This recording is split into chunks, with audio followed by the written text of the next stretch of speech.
Hi everyone, I just wanted to make this video about my journey with my mental health, just to kind of shed a light on mental health and show everyone how common it is and kind of decrease the stigma around it, especially for Black identifying individuals, especially Black women. And I know that it's been a really hard time being isolated, doing things so. It's just a terrible time. So I just wanted everyone to know that, we're in this together. These feelings are normal and you don't have to be scared about them. So to start, I wanted to go kind of into my middle school years. That's when I kind of first acknowledged my battle with mental health. So I've always kind of had a strong perfectionism ideology. I wanted A's, all A's. I had it in my head that a B plus was better than an A minus because a minus just looks bad and I could always do better. And I never thought I really fit in. I went to a predominantly white school and I battled, like if you look back at my pictures, I used to straighten my hair a lot because I just really wanted to fit in any way possible. And this anxiety kind of got to me and reached a boiling point, and that's when I went to my first therapy session. And this was with a white man, and this was the first time that I had ever to anyone acknowledged that I had thoughts of death. And I didn't even really say it at first. I just filled out the questionnaire. Have you ever thought about death? Have you ever thought about suicide? And I checked yes, and I never had a full plan. I just wanted all this anxiety and pain and sadness to stop. So when I got into my therapy session, he looked at it, talked to me about it, and unfortunately he did not believe me and told me that I was probably lying and was doing this for attention, and that a lot of people lie for attention, and that death is a serious thing and that I shouldn't lie about it. And so I kind of shut down. I wasn't reassured in my feelings. I thought, maybe I am just over exaggerating. Maybe everything I'm feeling is just me over exaggerating things. Everyone feels anxious, so maybe I'm just being dramatic. A lot of times in my life I've been called dramatic, and I am dramatic, I will say that, but this is something that was true to me and I was not over exaggerating.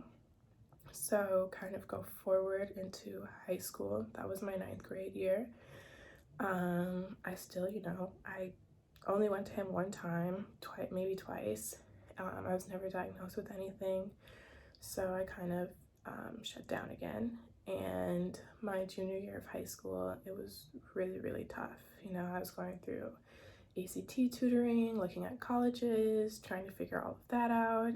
And on top of that, I had a lot of trouble in high school with making friends. I had in my idea, I had this statistic that I had done and looked at all my friendships and evaluated them and told myself that no friendship I had would last more than 2 years, that after 2 years people got bored with me. I never had friends that were along more than 2 years. I never had that friend that we went to kindergarten together, we grew up, we had these great memories. A lot of my friends just came and went. And on top of that, my high school was very clique oriented, and I was never in a said clique, so it was very hard for me, when everyone has this group that they're hanging out with, and I would kind of find myself a lot of weekends just looking at everyone else hanging out that I'm friends with, and I was never really invited, so it was really hard for me. And this is when it kind of really hit, and I told my mom that I was once again having these thoughts of just death, and how it would be just blissful. It would be a way from everything. It would be a way for me to not worry about it. So my amazing mom, the person she is, obviously took me right to therapy. She researched extensively to find a great therapist, and I did find a really good therapist.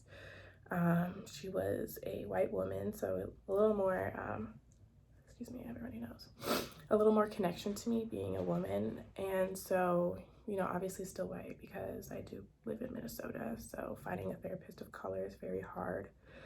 But through this therapy, I was finally diagnosed with anxiety and depression. And on top of that, my therapist was really good at explaining to me what that diagnosis meant and explaining what depression was. She went over neurotransmitters with me. She talked about how my low energy was interfering with me just experiencing pleasure in things. And I was put on medication. I did experience one medication I wasn't good on, and then I got on my second medication, and it was doing wonders for me. You know, I was going to therapy and having medication, and I was completely turned around. I was finally able to understand myself and myself in places, in different friend groups, in different scenarios, and really kind of gain my confidence back. So it was amazing. I could finally understand how psychology could help, and it kind of deepened what I loved about psychology and why I wanted to be a part of it. And she really pushed me because I knew that I didn't want to be in Minnesota for college, so she pushed me to, you know, pursue that, look at other schools. And as you all know, you know, I ended up in San Francisco, and my first year in the USF was great. I got to be part of a living learning community, which was amazing. For the first time in my life, I was actually surrounded by people who looked like me, that were my age, and could really feel a sense of community. And it was really great. I started to make friends, started to, you know, have my own friend group, which I thought was, you know, I'm reaching this place. I was never in one. Now I can be in one. And, you know, I was in a new relationship. I thought everything was great. It was great. And in the spring, I decided to reduce my medication for the first time. And I don't know, it's probably not general knowledge, but doing that is a big choice. You know, I was very proud of myself. But adjusting your body to reduce medication is very hard. And I started to kind of feel those symptoms again. And on top of that, I was kind of going through more friend drama and friend issues. And I'm a very non-confrontational person because it gives me a lot of anxiety, and I cry a lot, which is also another thing that like people have used against me as, you know, weakness, or kind of push me away because of that, because they don't understand. And it's something, you know, I'd never really fully understood until like recently. That's just part of who I am. I'm in touch with my emotions on that deeper level, so I do cry. But it started to, reducing my medication started to really affect the relationships around me, and I kind of regressed in my just actions. I lashed out a lot more towards people, and I was just kind of scared because I didn't really know what was happening. I was frustrated because, you know, I was doing this thing because I finally felt great and I felt happy, and I thought, you know, I don't need that much medication, so why am I feeling sad? Why am I feeling this way? Why is it that when I finally, you know, take one step forward, I feel like I'm taking two steps back? And so that led to a lot of troubles in my friendships and my relationships that I was a part of. And you know, one of the hardest things that I had to hear was that someone that I really care about and I really love said they were starting to resent me. And it just kind of like took me back to everything, and back to my 2-year rule and everything. And I just kind of to second guess all the relationships that I had and really think that, you know, they're all faking it. You know, I lost all my confidence in that. And so it was really hard. And then the school year ended, and I kind of felt lost again. And coming home is always really hard for me, just because it's a demographic change. It's being home. It's, you know, I'm sure all you college students can kind of understand, it's just a big change. So it was hard for me. And then, you know, I went through the summer. I had a great summer. And I went back into my second year of school. And for the first time in my life, I became single since I was 15 years old. And I'm not the same person that I was when I was 15 years old. So I kind of had to reevaluate who I was as a person, what brought me joy, what were my values, my friendships, putting more time into my friendships that I had ever before.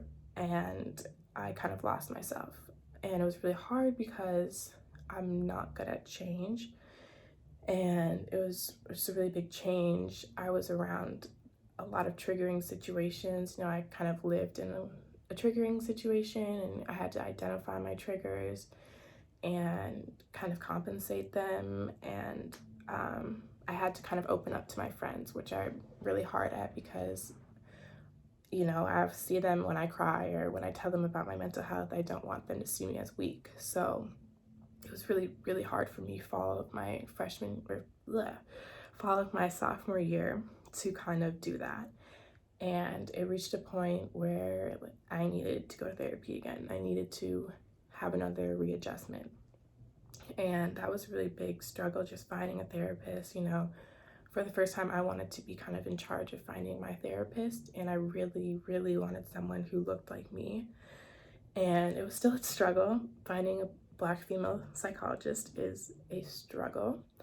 But I was able to find a Filipina therapist, and she is amazing. She is fantastic. And I was really able to see myself, at least in some perspectives, see a woman of color be a therapist and really understand me and validate my feelings. Not saying that other women of color didn't, but having a psychologist do that is just really, really, really validating.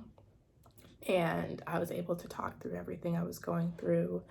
I was able to, for the first time, really open up to my friends about what I was feeling. Sorry, my voice is shaking. Being comfortable with saying that I'm gonna cry, saying that, I'm a crier, and being okay with that, being okay with asking for help, which was something I was really bad at. And I'm still working on. I was able, even if it was just texting a friend and saying, I need a hug, where are you? Or I'm gonna cry, but I just want to talk to you, just let me cry. And even just saying what I need, it was really great, saying, I want to tell you this, you don't have to give me any advice, just listen, just accept it. And I was able to acknowledge that I do have bad days and, not push them off, because I was always just really scared of them. I was really scared of feeling sad. And, it is scary, but I'm able to kind of just acknowledge, I'm having a bad day. It's gonna suck. Just let it suck, Bella. You can get over it.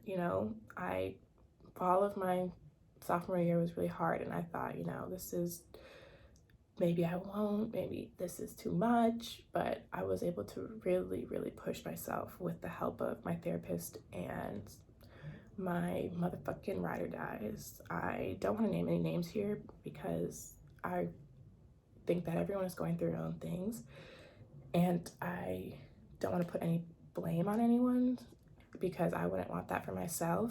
But to name two names, Orlando Vargas and Zion Perez are my fucking mijos, and they really saw me go through a lot, and they were always there for me. So I just want to shout out them, name two names. So now, present day Bella, here I am with my Taj Mori haircut. I'm really genuinely happy. I've been working on myself every day, and it's a constant battle. I'm always figuring out new things about myself, acknowledging the good, the bad, things that I need to work on, being more confrontational, not to a point where I'm combative, but just being open with having conversations. And I can say that I'm generally really proud of myself. During this hard time, I've had to, reevaluate again. Being home is definitely hard. Right now I'm facing snow, which is really hard, but I'm in a really good place and I'm really proud of myself. And I just wanted to make this video to show people that it's not, you know, I know a lot of times social media gets shit on because people are portraying, you know, just the good memories, which I think has like good and bad. You know, you don't always want to like publicize your bad moments, you know, but there are struggles. And so I wanted to let you guys know that if anyone has it in their idea that I'm not struggling, you can get that out of your head, because I struggle a lot. I struggled today. So, you know, I just want everyone to know that this is my story. This is where I am. This is me, Bella Dixon, diagnosed with anxiety and depression and still motherfucking trucking. And I constantly just kind of tell myself, you know, when I was going through those hard times, I really just didn't understand it. And I wanted someone to kind of understand everything, which is never gonna happen. But I really think the person I am right now, the person I was in 9th grade, would never have imagined that, would have never thought that this was possible, would have been so proud of me. And like, that's, I'm not gonna cry over my fucking self, but maybe I am. What the fuck? Maybe I am. I'm proud of myself. So I'm here. I'm going through it, but I'm going through it, you know? And I'm proud of myself, and I'm proud of all of you guys. And I want you to know that mental health is common. I'm sure some of you who have watched this, if you're staying watching this, it's a long video, I know, have similar events, you know, can relate some way or another. And I want you to know that, you know, I'm another person who's felt on some level what you're feeling. So you don't have to feel like you're alone. I'm always here. If you want to just text me, I don't have to respond. If you want someone just to be able to text, if you want me just listen, if you want me talk and you listen, whatever. But I see all of you, and I really appreciate all of you for just making it this far, because I know you've definitely had hard times. So that's it. That's me. That's my story. I hope you guys are having a good quarantine and sticking with your mental health and making it a priority, because you are your priority. In the words of slightly problematic RuPaul, but we share the same birthday, so I have to, you know, give him a little props. If you can't love yourself, how the hell are you gonna love somebody else? That's what I gotta say.